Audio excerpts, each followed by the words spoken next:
이게 바로 러너를 위한 하체 근력 운동이라고? 런앤스트레치 팀에 따르면 장거리 달리기를 하는 러너들은 허벅지와 종아리를 함께 강화해야 밸런스 유지가 되는데요. 벽에 등을 대고 무릎을 굽혀서 90도 각도를 만듭니다. 이 상태에서 발끝을 들고 최대한 버텨서 종아리부터 허벅지까지 한 번에 단련을 하는데 1분 이상 버틸 수 있다면 덤벨 등을 올려서 점진적 과부하 트레이닝을 하라고 하네요. 이게 바로 마라토너를 위한 종아리 운동이라고? 풀코스 2시간 9분 주자 스테픈의 실전 루틴인데 먼저 뒤꿈치를 들고 진행하는 발끝 워킹을 10에서 15m 왕복 진행을 하고 이어서 제자리 양발 점프를 10개를 하고 나서 한다리 점프를 각각 10개씩 진행을 합니다. 이를 2에서 3세트 주 3회 진행하면 더 빠르고 멀리 달릴 수 있는 추진력과 착지 안정성이 생긴다고 하네요. 이게 바로 달리기 전 필수 관절 운동이라고? 요가 바디팀에 따르면 달리기 전 고관절을 다양한 각도로 풀어주는 것이 중요한데 먼저 다리를 어깨 너비로 벌린 상태에서 상체는 똑바로 세우고 팔을 자신의 골반 쪽에 위치시킵니다. 이 상태에서 제기를 차듯이 발을 들어 올려 반대쪽 손으로 터치를 하고 다시 바깥으로 돌리면서 같은 쪽 손으로 터치를 합니다. 이때 상체가 숙여지면서 마중 나가는 느낌이 아니라 골반의 회전으로 최대한 올라와서 만나야 하며 이 동작으로 관절이 풀리고 혈류 개선에 도움이 된다고 합니다. 이게 바로 효율적인 러닝을 위한 팔 움직임이라고? 러닝 전문가 프레드릭에 따르면 달릴 때 에너지 낭비를 줄이기 위해 어깨를 뒤로 고정하는 경우가 있는데 이는 잘못된 것이라고 합니다. 축구 선수를 예시로 드는데 슛을 앞으로 찰 때 대각선 팔은 뒤로 빠지는 것을 볼 수 있는데 이는 의식하지 않아도 몸이 효율적으로 힘을 생성하는 과정이며 러닝도 마찬가지로 어깨가 앞으로 갔다가 뒤로 가는 리듬 속에서 반대쪽 코어와 다리로 이어지는 대각선 에너지 전달이 이루어져야 효율적인 러닝이 가능하다고 합니다.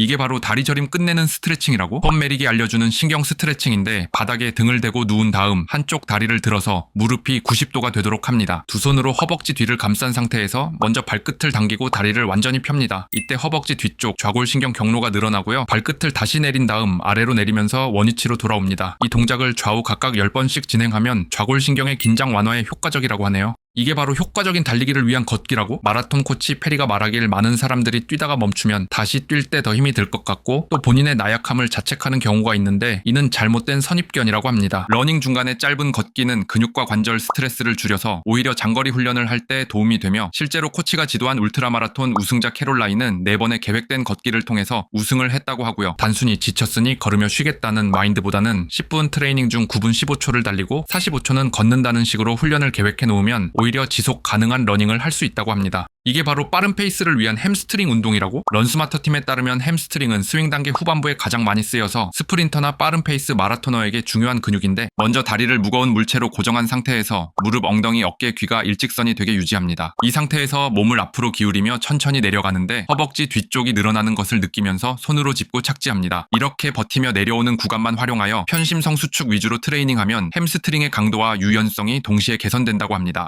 이게 바로 달릴 때 뒤꿈치가 휘는 이유라고? 더프 콜렉티브 팀에 따르면 걷거나 달릴 때 발 뒤꿈치가 안쪽으로 회전하는 경우 발으측에 압력이 실려 무지외반증이나 족적 근막염 등의 원인이 되는데 이때 엄지발가락 신전 운동이 필요하다고 합니다. 맨발로 카프레이즈를 하듯이 뒤꿈치를 들었을 때 이렇게 바깥쪽으로 빠지는 경우 엄지발가락 움직임이 제한된 것인데 양발 사이에 공이나 주먹을 넣은 상태를 유지하며 진행하면 엄지발가락을 활성화할 수 있다고 하고요. 무릎 꿇은 자세에서 엄지를 올렸을 때 최소 60도가 나올 때까지 반복을 하라고 하네요. 이게 바로 발바닥 아치를 강화하는 운동이라고? 데이비드가 알려주는 발가락 크런치인데 먼저 의자에 앉은 다음 바닥에 수건을 펼칩니다. 발을 수건 끝부분에 올려놓고 발가락을 구부려 수건을 끌어당기고요. 이완할 때는 발가락을 천장 쪽으로 올린다는 느낌으로 아치 부분을 최대한 올립니다. 이 동작을 한쪽당 10에서 15회 반복하면 발아치 강화와 족적 근막염 예방에 도움이 된다고 하네요. 이게 바로 효과적인 러닝을 위한 호흡이라고? 플리피팀에 따르면 러닝 페이스에 따라 호흡법이 달라지는데 먼저 옆 사람과 말이 가능한 느린 페이스에서는 코로 들이마시고 코로 내쉬는 가장 기본적인 호흡이 골반 안정화에 도움된다고 합니다. 페이스가 점점 오르면 코로 들이마시고 입으로 내쉬어서 이산화탄소를 빠르게 배출하는 호흡이 더 좋고 달리기의 마지막 구간 고강도 페이스에서는 몸이 산소를 엄청 빨리 쓰기 때문에 입으로 들이마시고 입으로 내쉬는 호흡을 하라고 하네요. 매일 얼마나 걸어야 살이 빠지고 장수를 할까? 레오나르도에 따르면 하루 1만보 걷기가 유명해진 것은 1960년대 일본 만보기 광고의 마케팅 효과가 크며 과학적 근거는 없고 오히려 하루 최소 3,867보만 걸어도 사망률이 감소한다는 연구 결과가 있다고 합니다. 하루 8,000보가 넘어가는 시점부터 추가적인 이득이 줄어들어 운동의 효율성이 떨어지기 시작하므로 하루 6,000에서 7,000보를 1시간 내외로 꾸준하게 걷는 것이 심혈관 질환과 암 예방에 가장 이상적이라고 하네요. 이게 바로 러너를 위한 종아리 근력 테스트라고 러닝 전문가 제임스가 알려주는 300스텝 테스트인데 먼저 뒤꿈치를 들어서 종아리 근육을 활성화합니다. 이 상태에서 한쪽씩 발가락을 위로 당겨서 정강이 근육을 활성화하고요. 좌우 번갈아가며 1초 간격으로 발가락을 들어 올리는 동작을 300번 수행하는 것이 목표이며 동작 중에 종아리나 정강이의 통증 혹은 지구력 차이가 있다면 그 부분 부상 관리나 근력 운동을 추가하는 것이 중요하다고 하네요.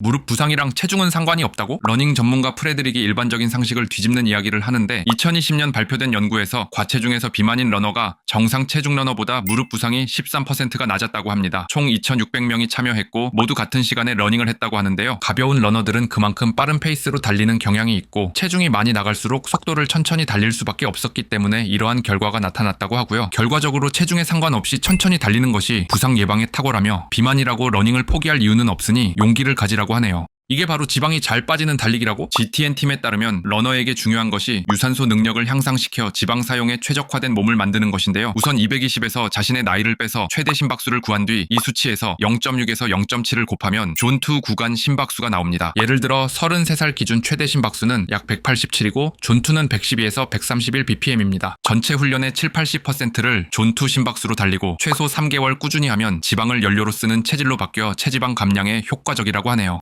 이게 바로 빨리 달리는 테크닉이라고? 아웃퍼폼 팀에 따르면 단거리 스프린트 자세를 보면 앞다리의 무릎 각도는 90도가 되고 뒷다리는 120도 정도 되는데 90도 각도에서 가장 강한 힘을 낼 수 있기 때문에 앞다리의 힘을 90%를 싣습니다. 앞다리 90, 뒷다리 10의 힘의 배분이 이상적인 가속을 만들어낸다고 하네요. 이게 바로 달리기를 위한 자세 정렬이라고? 프레드릭에 따르면 러너들의 자세 문제는 상체가 기울어져 생긴 문제보다 엉덩이가 뒤로 빠지는 경우가 많다고 하는데요. 단순히 몸을 똑바로 세우라고 하면 대부분 상체 전체를 움직여 과보정하는 경향이 있으므로 가슴을 기준으로 아랫부분을 앞으로 이동한다는 느낌으로 정렬해야 균형 잡힌 자세가 만들어진다고 합니다. 뭐? 달리기는 사실 뇌 운동이라고? 뇌과학자 벤 마르티노에 따르면 달리기는 움직이는 명상이라고 하는데 뛰고 있는 이 순간에만 집중하게 만들어 모든 잡생각을 없애주고 스트레스를 줄여준다고 합니다. 실제 비러너와 MRI를 비교했을 때 꾸준하게 달린 사람들은 전두엽이 더 활발하게 작동한다고 하고요. 또한 엔돌핀뿐만 아니라 엔도카나비노이드라는 화학물질이 나오는데 대마초와 동일한 수용체에 작용하여 기분이 좋아진다고 합니다. 그리고 해마에서 새로운 뇌세포가 생성돼 기억력 향상과 치매 예방에도 도움이 된다고 하네요.